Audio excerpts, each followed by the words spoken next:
Hey guys, Skyro97 again. This time a review of the Marvel 44 scale high grade Calamity Gundam remastered version from the Gundam Seed series.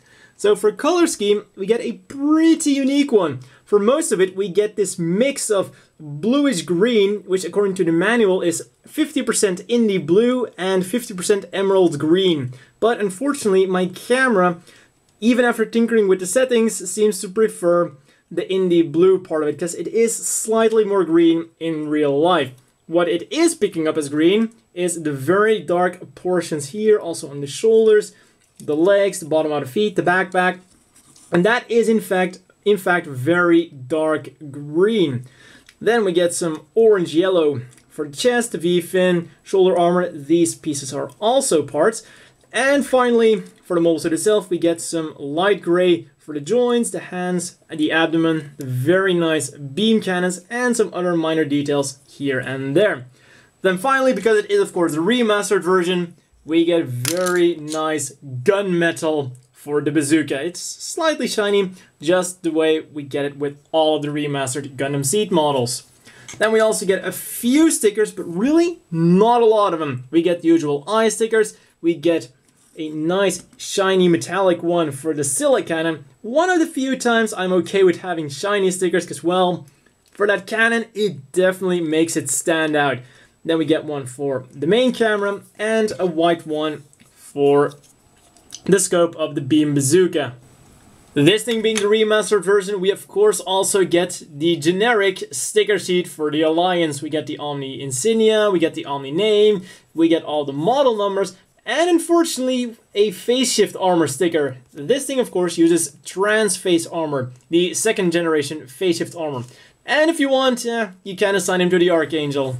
On to Articulation. The head goes up, down, rotates around about that far until it hits the backpack, the giant backpack. Arms rotate around all the way, go up like that nicely. We'll rotate below the shoulder, and then this thruster here will also move a bit side to side. Bends at the elbow at one joint for about 90 degrees. Hands are on ball joints, will wiggle around, turn around, and do everything a ball joint does. Then for the backpack, the cannons, of course on hinges for the full range of movement. There we go. And up again. Waist will rotate around about that far until it starts hitting the side skirts. And then go up about that far, allowing the legs to move out nicely like that. Front skirts, as always, molded together, can be separated easily, meaning the legs go forward about that far, and backwards, not too bad that far. Then the knees are double jointed, will bend nicely like that. Also a bit of rotation going on. And finally, the foot guard goes up and down, allowing some pretty good movement for the feet, forwards like that, backwards like that. It's at a hinge at the top and a ball joint at the bottom, but as you can see, the ball joint itself isn't really going to do a lot here. What it will allow you to do is some pretty good side-to-side movement, and then it will also rotate around all the way, should you want to do that, of course. So overall, it's got the typical Gundam Seed articulation, which for an artillery mobile suit is pretty good. Moving on to accessories, first thing we get of course is the Calamity shield, which also has a bit of movement on those beam cannons, and these are molded together but cannot be separated. Then of course, this bracket here can be mounted on the side and on the back of the arm. And we turn them around, and as you can see, we have holes on both of the arms. So you can put it on whichever arm you want, or buy a second one and go crazy. Another reason you might want to buy two of them is, of course, the bazooka, which will go in both hands. So then you can have one with no weapons and one with pretty damn overkill. No moving parts on the bazooka, goes into the hand, will sit very snugly in there once we get everything closed up. And the cool thing about the bazooka is it will, of course, do the typical over-the-shoulder move. Now, when you move the cannons up, that is going to be a bit more handy. And pop it off, pop it back in. it can also perfectly do the under the shoulder bazooka. Then because it's a remaster, the final thing it comes with is of course an action-based connector.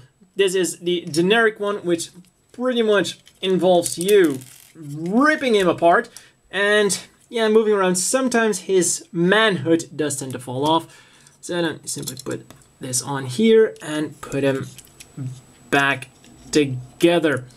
And well, because of the design of the Calamity, it's not really that noticeable because it is kind of obscured by his front skirts, his side skirts, and then of course you can hook him up to an action-based number 2 with the peg.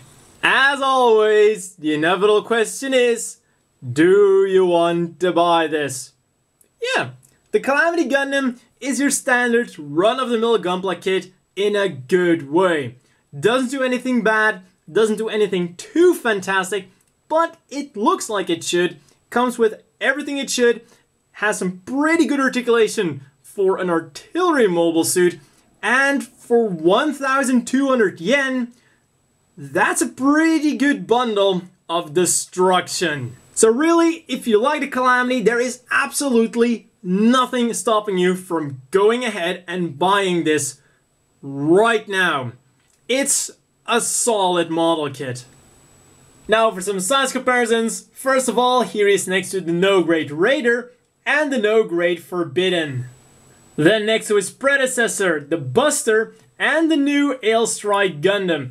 And as you can see, in head height he isn't that big, but he does make up for that with his shoulders and of course those giant cannons on his backpack.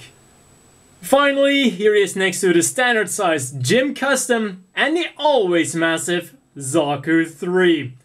Well, that's all for this review. See you guys next time and keep our world blue and pure.